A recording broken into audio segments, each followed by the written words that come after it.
Fala, Fogão! O destino de Lecaros no Botafogo foi traçado. Segundo o canal do TF, o jogador vai ser emprestado por 3 meses ao Avaí e, caso cumpra algumas metas estabelecidas com a equipe catarinense, vai ficar por lá em definitivo. Já vou comentar em detalhes isso para vocês. Aproveitando essa questão também do vai e vem, eu queria fazer uma avaliação com vocês a respeito dessa movimentação do Botafogo no mercado. Nessa temporada foram 17 contratações com a chegada do He-Man e também 19 saídas. Isso sem contar, logicamente, as saídas que aconteceram ao longo da temporada de 2020, o que indica claramente que essa avaliação de contratações no Botafogo vem sendo mal feita há muito tempo. Tudo isso eu vou comentar em detalhes para vocês, só que, claro, depois da vinheta.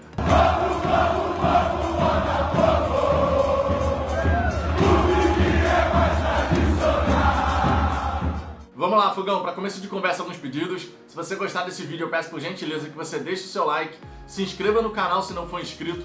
Sua participação é fundamental para o crescimento do canal e a nossa próxima meta são os 7.000 inscritos. Então, se você ainda não for inscrito no Fala Fogão e gosta do trabalho que eu faço por aqui, se inscreve por gentileza. O botão está aqui abaixo do vídeo, basta clicar nele e depois no sininho para ativar as notificações. Assim você vai ser sempre avisado quando tiver vídeo novo aqui no canal. Dito isso, vamos em frente ao nosso primeiro destaque, justamente essa saída de Lecaros para o Avaí. Ele vai jogar na equipe catarinense por 3 meses. Num primeiro momento deve ser integrado na equipe sub-23, podendo ser utilizado eventualmente na equipe de cima, na equipe principal. É importante destacar que o Lecaros tem esse empréstimo de 90 dias, podendo ficar em definitivo na equipe do Avaí, caso consiga alcançar algumas metas. E aí, ficando em definitivo, o Botafogo vai manter um percentual do jogador. Vale sempre lembrar que o Botafogo gastou uma grana considerável com o Lecaros. Foi R$ 1.400.000, com aquele mecanismo de solidariedade, mecanismo esse que o Botafogo sequer sabia que tinha que pagar na ocasião da contratação do jogador, fora, logicamente, os salários. Se você somar no fim das contas, passou de R$ 2 milhões o custo que o Botafogo teve com o Lecaros. Um custo bem elevado para um jogador que raramente foi aproveitado, mas que nas vezes que atuou demonstrou alguma coisa, pelo menos mais do que aqueles que vieram jogando ao longo da temporada de 2020. Parte da torcida do Botafogo sempre ficava naquela expectativa do Lecaros poder ser aproveitado, mostrar algum futebol, já outra parte da torcida acreditava que o Lecaros não iria agregar. Então ficava bem dividida essa questão. Na minha opinião, o Lecaros teve poucos minutos para a gente poder de fato cravar. Agregaria ou não ajudaria absolutamente nada. Não deu para a gente chegar a uma conclusão. Nos treinamentos tivemos lances do Lecaros arrebentando, fazendo verdadeiros golaços. Mas na prática, infelizmente, nenhum treinador de fato deu a grande oportunidade para o jogador tentar se firmar no Glorioso. Que ele possa ir bem no Avaí para que depois, futuramente, o Botafogo possa receber algum, né? Afinal de contas, a gente teve esse prejuízo aí de mais de R$ 2 milhões e agora ele indo bem lá em Santa Catarina, pode ser que pinte depois uma venda, o que seria muito importante para o Botafogo. Seguindo adiante, vamos falar aqui, aproveitando esse vai e vem do mercado, falar sobre essa questão da avaliação do Botafogo em relação a contratações. A gente pegando aqui a temporada de 2020 e também 2021, a gente sabe que o Botafogo contratou um número muito grande de jogadores. Só na temporada de 2020 foram mais de 25 contratações. Já na temporada de 2021, 17 contratações. A semelhança dessas duas temporadas é que no início de cada uma delas, o Botafogo teve que se desfazer de uma grande quantidade de jogadores. Isso porque o desempenho foi muito abaixo da expectativa do torcedor. No Campeonato Brasileiro de 2019, a gente escapou do rebaixamento em cima do laço, e no Campeonato Brasileiro de 2020, o Botafogo acabou caindo para a Série B.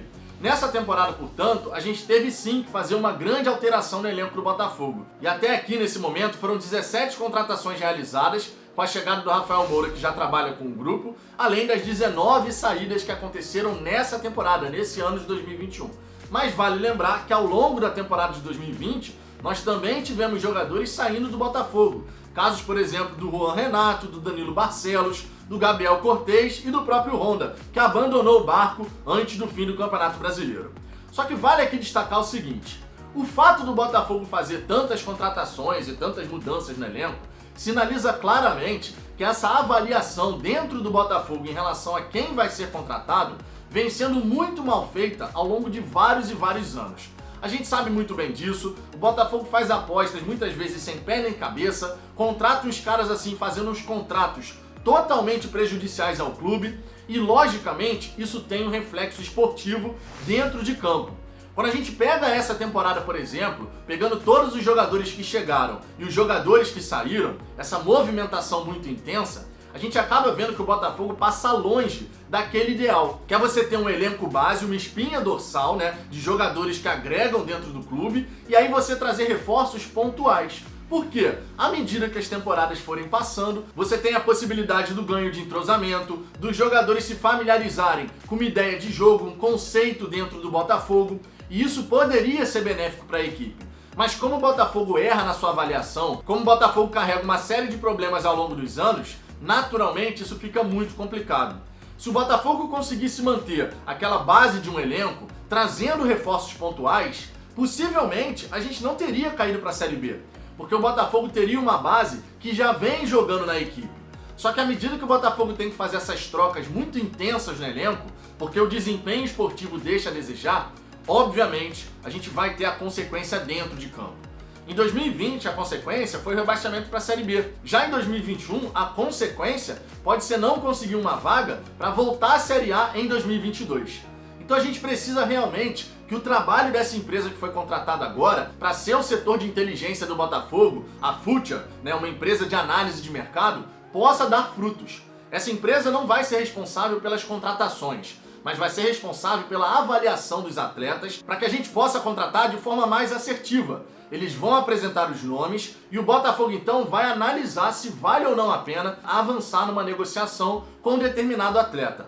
A contratação, portanto, depende do Botafogo, mas uma análise muito criteriosa precisa começar a acontecer. Esse é um aspecto fundamental. Se a gente pegar aqui, por exemplo, os nomes que saíram do Botafogo no final dessa temporada de 2020, a gente teve o Saulo e o Marcinho que vieram na nossa base, teve o Eber Bessa, o Renteria, o José Wellison, o Bruno Nazário, que é um vagalume por onde passa, começa bem e daqui a pouco não joga absolutamente nada. Já tinha sido assim no Atlético Paranaense e voltou a acontecer no Botafogo. Tivemos o Matheus Babi, o Pedro Raul, tivemos o Kevin, que foi para Ponte Preta agora, tivemos o Cascardo, que foi autorizado a contratação pelo Paulo Tuori, teve também o Cícero, que chegou em 2019, mas ficou em 2020 por conta de um contrato totalmente prejudicial ao Botafogo. Enfim, tivemos vários nomes aí que, se a gente for analisar caso a caso, quais são os critérios que foram utilizados para a contratação de determinado jogador.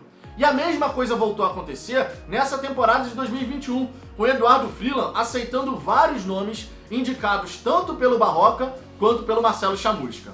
Nessa temporada, por exemplo, o que justifica a contratação do Marcinho e do Felipe Ferreira? O Felipe Ferreira, que inclusive no próprio Cuiabá não teve tanto destaque assim.